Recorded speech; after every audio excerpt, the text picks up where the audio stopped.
तुम यहीं प्रतीक्षा करो, मैं प्रभु को लेकर आता हूं।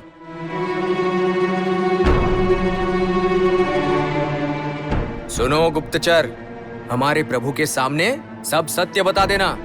अगर नहीं बताया तो तुम्हें अवश्य दंड मिलेगा। और याद रखना, यहाँ से तुम्हारा जीवित वापस लौटना निश्चित रूप से संभव नहीं है। तड़प तड़प कर मरोगे। ऐसी बातें क्यों कर रहे हो गुप्तचर? इनसे इस तरह बात करने का अधिकार तुम्हें किसने दिया है? क्षमा कीजिए प्रभु, मुझसे भूल हो गई। गुप्तचर, तुम पड़ोसी राज्य की गुप्तचर बनकर हमारे राज्य में आए हो ना? डरो मत, तुम्हें यहाँ कोई संकट नहीं होगा। तुम अपने राज्य के राजा के सेवक हो। अपने राजा की बातों का पालन करना तुम्हारा धर्म है। तुम तो केवल अपने धर्म का पालन कर रहे हो। एक सेवक जिसके भीतर राजभक्ति हो, हम उसका सम्मान करते हैं। गुप्तचर, हमारे राज्य के संरक्षण के लिए ऐसे कुछ विषय हैं जिनके बारे में हम तुमसे जानकारी चाहते हैं। उन्हें जानने के पश्चात हम तुम्हें हमारे राज्य में नहीं रोकेंगे। केवल इतना ही नहीं, हम तुम्हारे राजा को इसकी जानकारी नहीं देंगे कि तुमने हमें क्या बताया, क्योंकि एक निर्दोष इंसान के प्राणों को संकट में डालना हमारा धर्म नहीं है। अतः अपने मन में बिना किसी भय और बिना किसी शंका के जो भी है तुम हमसे कह सकते हो। अयोध्या में आने का क्या कारण है? बताता हूं प्रभु। मैं नवदेश का गुप्तचर हूं प्रभु। यहां आने का उद्देश्य क्या है? हमारे राजा वो चाहते हैं कि अयोध्या का घेराव किया जाए। अयोध्या का राजभवन कहां से दुर्बल है, कहां से हमारी सेनाएं घुसकर अंदर आ सकती हैं, उसकी पुष्टि करने के लिए हमारे राजा ने मुझे आदेश दिया था। यहाँ पर मैं उनके आदेश से ही आया हूँ प्रभु, और इसीलिए मैंने तीर्थयात्री के रूप में यहाँ आकर अयोध्या के संपूर्ण राजभवन का परीक्षण किया है प्रभु। राजभवन का परीक्षण करते समय वो किन किन जगहों से दुर्बल हुआ है, कहां से तोड़ा जा सकता है, सैनिक कहां से भीतर घुस सकते हैं, क्या इन विषयों का तुम्हें ज्ञात हुआ? नहीं प्रभु, नहीं। मैंने तो संपूर्ण राजभवन का एक बार भ्रमण किया है। आपका राजभवन कहीं से भी दुर्बल नहीं है, एक छोटा सा भी छिद्र नहीं है। फिर भी कहीं पर कोई सुरंग तो हो सकती है, यह सोचकर परीक्षण कर रहा था, और उसी समय में आपके सैनिक आ गए और मुझे पकड़ लिया प्रभु। क्या तुम्हें इस बात का अंदेशा है कि तुम्हारे राजा अयोध्या पर घेरा क्यों डालना चाहते हैं? नहीं प्रभु, निश्चित रूप से मुझे कुछ नहीं पता प्रभु। ठीक है, तुम अब जा सकते हो, और तुम अपने राजा के पास जाके जो भी कहना चाहो निसंकोच कह देना। प्रभु, ये कुछ और बातें भी जानता होगा। इसको यदि हमने ऐसे छोड़ दिया तो उस शत्रु के लिए हम पर आक्रमण करना सुविधाजनक हो सकता है। श्री अमात्य, वो लोग हम पर आक्रमण करें या ना करें, हम नहीं चाहते कि इन्हें तनिक भी पीड़ा पहुंचे। हम पर विश्वास करके इन्होंने सब कुछ हमें बता दिया है। इन्हें इनके घर भेज दिया जाए। जैसा आप कहें।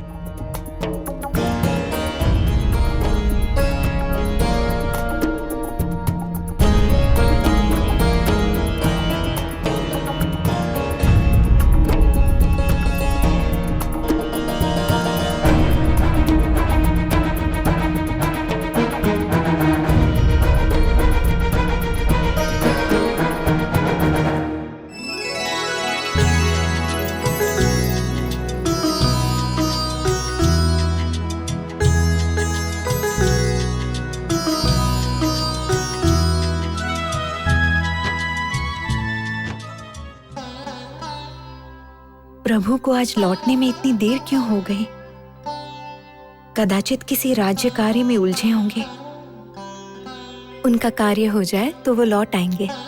चाहे जितनी भी देर लगे, मैं उनकी प्रतीक्षा करूंगी। स्वामी, आप आ गए? आप बैठिए, भोजन ग्रहण कीजिए। नहीं सीते, आज हमें भूख नहीं लगी है। सैन्य अधिकारियों से समालोचन करते समय हमने फलाहार का सेवन कर लिया था।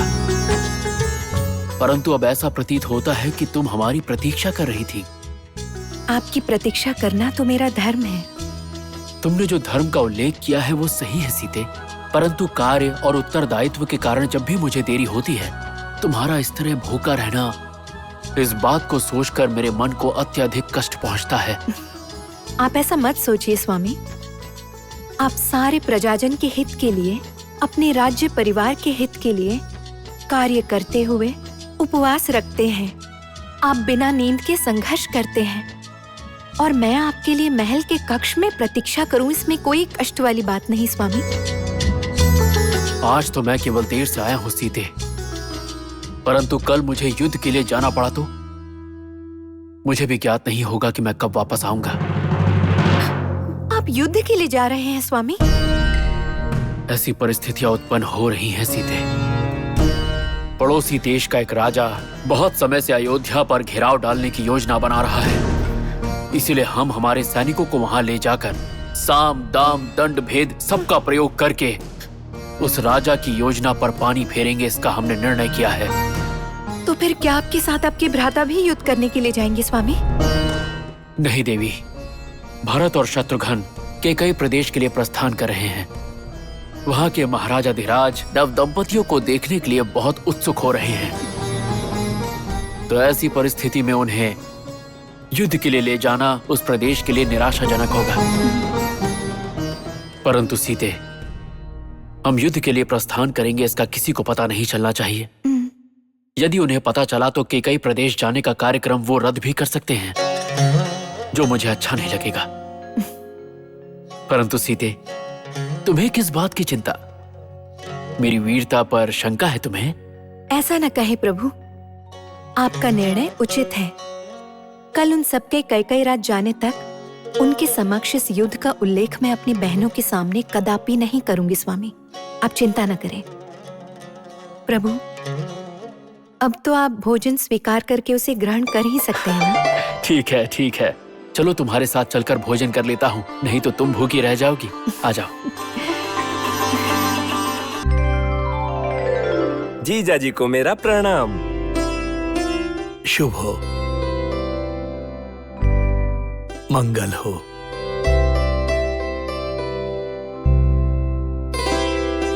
शुभ हो।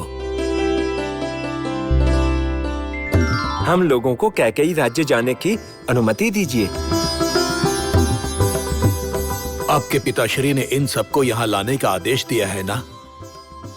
इसमें मेरी अनुमति की क्या आवश्यकता है? जैसे आप इन बच्चों को अपने साथ ले जा रहे हैं, वैसे ही अति शीघ्र इन्हें मेरे पास भेज दीजिएगा। जीजा जी, क्या आप इन्हें अभी भी छोटे बच्चे समझते हैं? अब तो ये लोग गृहस्थ भी हो चुके हैं, वीरों के वीर प्रतीत होते हैं, दूसरों की भलाई और रक्षण करने की शक्ति रखते हैं। ये लोग शीघ्र ही आ जाएंगे जीजा जी। आप इनके बारे में सोच सोचकर चिंतित ना हो। पिताश्री, यदि इस समय हम वहाँ गए तो आपके किसी कार्य में बाधा होगी क्या?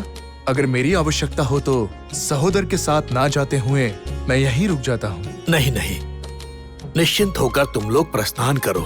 कैकेयी के महाराज तुम लोगों को देखकर प्रसन्न हो जाएंगे। मांडवी, श्रुति कीर्ति, ससुर जी, जैसी अयोध्या नगरी है वैसा ही कैकेयी राज्य है। यहाँ पर आपके सद्गुणों को देखकर जैसे हमें प्रसन्नता होती है, वैसे ही कैकेयी महाराज को आपके सद्गुणों को देखकर प्रसन्नता होनी चाहिए। वैसे आपकी सासू माँ भी अपने मायके जाना चाह रही थी, परंतु वो अभी यहाँ उपस्थित नहीं है। जीजा जी, मैंने तो बहन को अपने साथ लेकर जाने के लिए मनाया था, परंतु पता नहीं उनके विचार बदल गए। उन्होंने तो मुझसे कहा कि अभी नहीं जा सकती, अगली बार मिलने जाएंगी, ऐसा कहकर मना कर दिया। तुम्हारे बहन के स्वभाव को तुम अच्छी तरह से जानते हो। वो कब क्या निर्णय ले ले इसके बारे में कोई अनुमान भी नहीं लगा सकता, और उसके लिए हुए निर्णय को बदलना कदापि संभव नहीं हो सकता। सत्य कहा जीजा जी, सत्य कहा। वैसे भी उनके पास एक महामंत्री उपस्थित है। क्या? कैकेयी के पास मंत्री? कौन है वो? और कौन जीजा जी? मंथरा।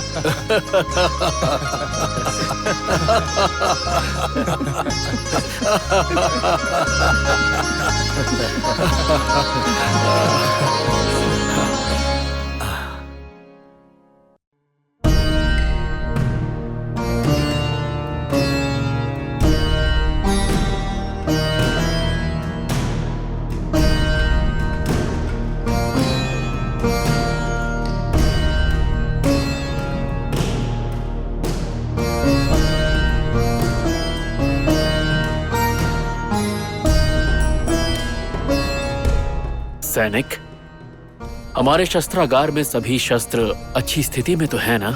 जी प्रभु। परंतु पुनः सबका परीक्षण करो। जो शस्त्र दुर्बल हो चुके हैं उन्हें उत्तम शस्त्रों के साथ तुरंत परिवर्तित कर दो। राजकुमार श्री रामचंद्र को मेरा प्रणाम। आइए श्री अमात्य, मैं आपके ही आने की प्रतीक्षा कर रहा था।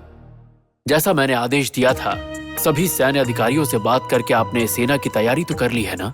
हाँ, आपके आदेश अनुसार हमारे अश्वों को और पैदल सैनिकों को, हाथी की सेना को, रथों को, नायकों की पैदल सेना को, तेजी से चलते घोड़े सहित बंधे हुए सुसज्जित हुए रथ को तैयार कर दिया है मैंने। यह तो उत्तम कार्य किया आपने। दूसरी ओर भरत और शत्रुघ्न अपनी अपनी पत्नियों के साथ कई प्रदेश जा रहे हैं। उनकी तैयारियों में भी कमी नहीं है ना? सब हो गया है प्रभु। प्रवास पर जाने वाले लोगों को युद्ध की तैयारी के बारे में पता नहीं चलना चाहिए। इस बात का ज्ञात है ना आपको? जी, परंतु मुझे लगता है उनको भी युद्ध के बारे में पता होना चाहिए। आपके भ्राता आपकी सहायता के लिए युद्ध में यदि साथ आए तो उत्तम होता है, ऐसा मेरा मानना है। नहीं श्री अमात्य, अपने शत्रु के आक्रमण को रोकने के इस निर्णय में मैं किसी की यात्रा में बाधा नहीं बनना चाहता। जैसा आप कहें प्रभु, अब आज्ञा दीजिए। सैनिक, आज्ञा करे प्रभु। हमारे शस्त्रागार में जो भी तैयारियां हो रही हैं, उसके बारे में मेरे भ्राताओं को पता नहीं चलना चाहिए। ऐसा ही होगा प्रभु, निश्चिंत रहें।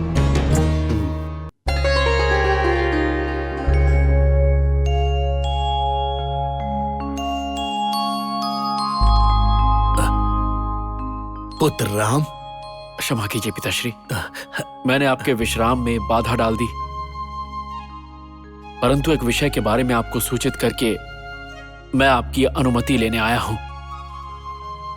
यह विषय अत्यंत गंभीर है, अतः मुझे तुरंत आना पड़ा। पुत्र राम, तुम जब भी मुझसे मिलने आते हो मुझे अति प्रसन्नता होती है।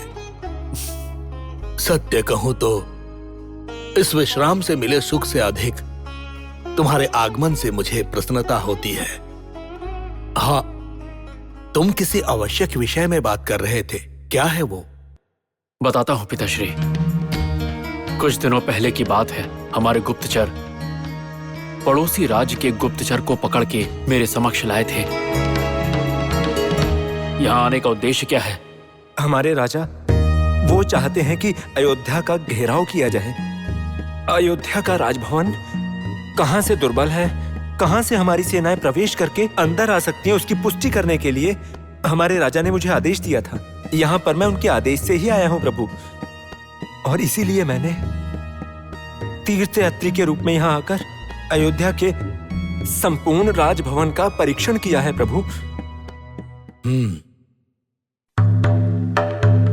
बहुत पहले से ही उस राजा की नीयत पर मुझे संदेह था कि एक न एक दिन वो अयोध्या का घेराव करने का निर्णय अवश्य लेगा। यह मुझे अच्छी तरह ज्ञात था। जाने दो, उसके साथ युद्ध करके मैं स्वयं उसे रोक लूंगा। नहीं पिताश्री, नहीं। आपकी ये आयु युद्ध करने के लिए नहीं अथवा विश्राम करने के लिए है, और इस राज्य का राजकुमार होने के नाते राज्य के रक्षण के लिए मैं युद्ध करूंगा। पिताश्री, आप हमारे जन्मदाता हैं और मेरे होते हुए आप युद्ध भूमि में जाएं? ऐसा कदापि नहीं हो सकता। वो राजा हमारे राज्य का बाल भी बांका नहीं कर पाएगा, मेरा विश्वास कीजिए। बस आप मुझे युद्ध भूमि में जाने की अनुमति दीजिए। उस राजा के साथ युद्ध करके मेरा उसे हराने का विचार नहीं है, परंतु उसे सबक सिखाना आवश्यक है कि वो पुनः अयोध्या पर आक्रमण करने की योजना ना बना पाए। पहल करना अपने आप में एक अस्त्र है। यदि उसने मेरी बातों का मान रखा तो मैं शस्त्र का प्रयोग नहीं करूंगा। कृपया अनुमति दीजिए पिताश्री। ठीक है पुत्र, अनुमति है, परंतु ऐसी परिस्थिति में भरत और शत्रुघ्न दोनों यहाँ नहीं हैं। वो दोनों ही कैकेयी देश गए हुए हैं। यदि वो दोनों भी होते तो वो युद्ध में तुम्हारे साथ जाते।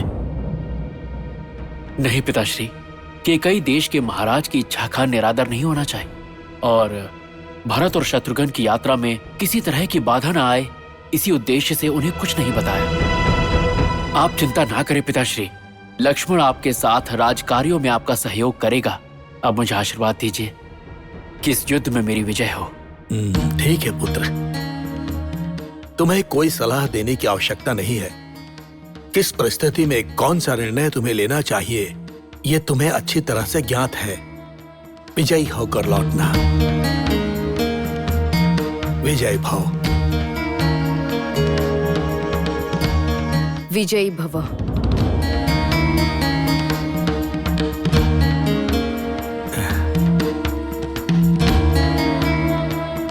कैकई, आसन ग्रहण करो।